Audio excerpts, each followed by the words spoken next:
Good morning, my fellow Keto Journey people. I would like to start off this morning discussing my personal keto journey, which is exactly how I came up with the name for my channel. Because to me, it was a journey. I had been struggling with my weight most of my adult life. I knew carbs were my enemy. I had tried the dirty keto, just basically eating anything, but, trying to stay low carbs. I, at the time, had no idea how many other things were at play other than just calories and trying to keep my carbs low. We have, an entire metabolic process and hormones that come into place. And despite what they say, not all calories are the same. You're not going to eat 100 calories worth of broccoli versus 100 calories worth of candy and expect your body to react the same to both, because that's just not going to happen. And I think you know which one is the better of the two. So I started in March of 2020. I wasn't working much due to COVID. And I decided to do some research and some reading on this whole clean keto schmeal, find out what it was all about. And I had enough testimonies that I was convinced that this was worth a try. So I did. I emptied out everything in the kitchen. I gave everything away. I went and started over with new groceries. I loaded up on pasteurized eggs and avocados and meat, which then I was still purchasing the grain-fed meat. I've since then switched over to the 100% grass-fed, grass-finished meats. A lot of dark green leafy vegetables, which for me, I like those to begin with, so that wasn't a problem. It is for some people. Got rid of all the fruits, fruit juices, all the Gatorades, artificial sweeteners. I had no idea how bad that stuff would tear up your system. I learned to drink my coffee black instead of with half and half and artificial sweetener. If I do use any sweeteners now, which I do because I make my own chocolate bars, I use monk fruit for the most part and sometimes stevia, but you have to watch the stevia because sometimes they put other stuff in there. So you always want to read the ingredients on everything that you buy. So I decided I was going to go in 110%. I'm going to go, 80% fat, 20% protein, and 5% carbs. I kept my carbs under 10 a day. And I kept track of it all because I had to in the beginning, so I knew exactly where I was at. So then the more I learned, the more I decided that I probably should be taking some supplements in addition, because most people are deficient in vitamin D and potassium and magnesium. So I started a daily regimen of just that: magnesium, potassium, zinc, vitamin D with K2. And that's basically where I started, and I still take those every morning. It was miraculous how much better I started feeling. First few days, I had a little bit of the keto flu because I wasn't familiar with what it was. I had a little bit of diarrhea, but it only lasted a day or two, and that passed. And then after that, I was just totally amazed how long I could go without actually being hungry. How much the high fat would actually stick with you. I now know it has to do with the hormone ghrelin, which is basically your hunger hormone, and it satisfies it. The fat satisfies it, and it keeps you full a lot longer than, say, high carbs and a lot of sugar. We'll get into why that is later. So anyway, I kept doing this, and it felt like every week I was going down another size. So by the time I started maintaining, I had lost 100 pounds. I was down from 227 to 127. Then I actually got down to 118 and I looked terrible. So, loaded up on some extra nuts and started going back to 2 meals a day instead of just one. And I got back up to like around the 130 area, which is where I should be.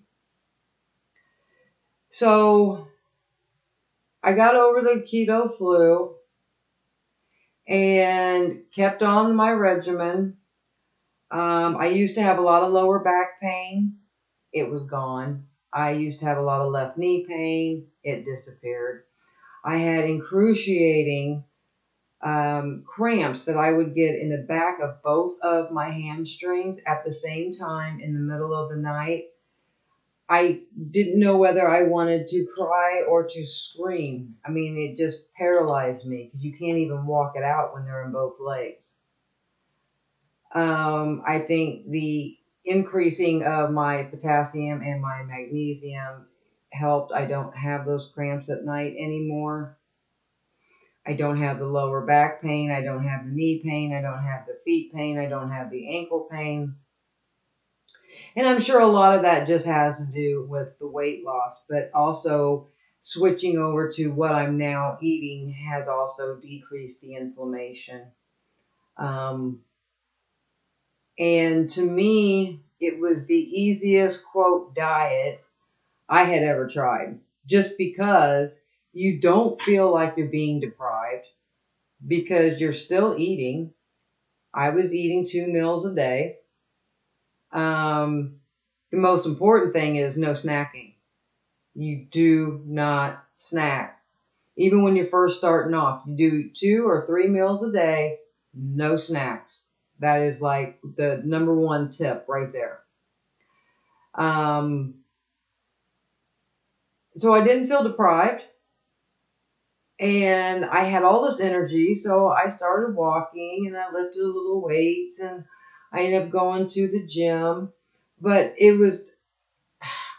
the exercise really wasn't to lose weight because we know that that's not a good way to try to lose weight. It helps in addition to doing all these other things. But I just had this energy and I just felt great and I wanted to try to, build up a little muscle and just make myself stronger overall. And I still do my walks every day, usually in the morning and the evening. Some days they're a little longer, some days they're a little shorter. But I thought I was going to go through like terrible cravings. Like I was just going to crave. I love pizza and potatoes, always have. And I thought those were going to be my 2 downfalls. But I didn't really have the cravings. I can recall one time watching a commercial and they were showing steak fries. And I was like, oh, that sounds really good. But of course, I didn't have it in the house and I wasn't about to go out and get them. Just too lazy for that. And it passed. And same way with the pizza. I found a great cauliflower pizza crust. Thank you, Dr. Eric Berg. And because you can buy them in the store, but you buy them already made, they're super, super expensive. So I found his recipe and I tried it, and that's the best recipe I've tried so far. So I stick with it. And I feel so good, and I went down so much in sizes, and I love the way I feel now, mentally, physically, emotionally, that I don't want to go back to the way I was eating. I don't want to feel like that anymore. And that's the mistake a lot of people make when they're doing a so-called diet. They lose the weight and then they go back to their old lifestyle and eating habits. And then you just gain it all back again. And with this, It wasn't even just the weight loss. It was just everything else about how I felt, that I want to continue feeling this way. I mean, I'm 53 years old. I don't want to go into the so-called golden years in a wheelchair or with diabetes or, overweight and can't find clothes and just feeling awful all the time. It's just not how I want to live. And I'm sure if you're here listening to me, you are ready to make those changes also. It was also surprising that I lost 100 pounds in like less than 6 months. I know it's hard to believe, and most people are going to be skeptics, but there's a lot of people out there that have also done it. It was just like, it seemed effortless because I was still eating. I wasn't hungry. I didn't feel restricted. Most of my cravings passed. I still like chocolate every once in a while.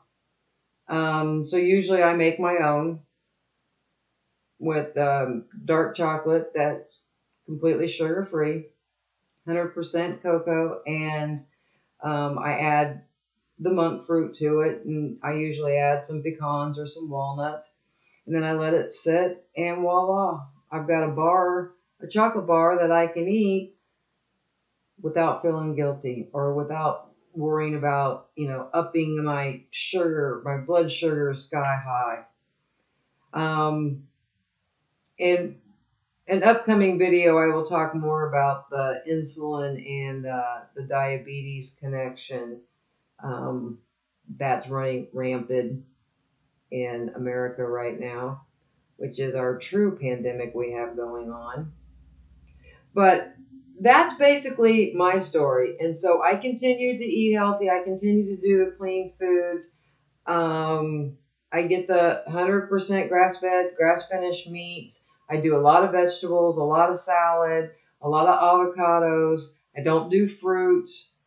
Every once in a blue moon, I might have a little bit of, some blackberries or maybe a few strawberries, but not real often. And I don't really miss it. And I know there's other people out there that feel the exact same way. So that's basically my story. That's how I got started on this whole thing. That's basically my journey, and I'm still sticking with it. I'm not planning on it going back to the way I was. And I will continue to make more videos on topics. So if you enjoyed this video, please hit the thumbs up button below and make sure that you subscribe if you have not already done so. And I'll see you in the next video.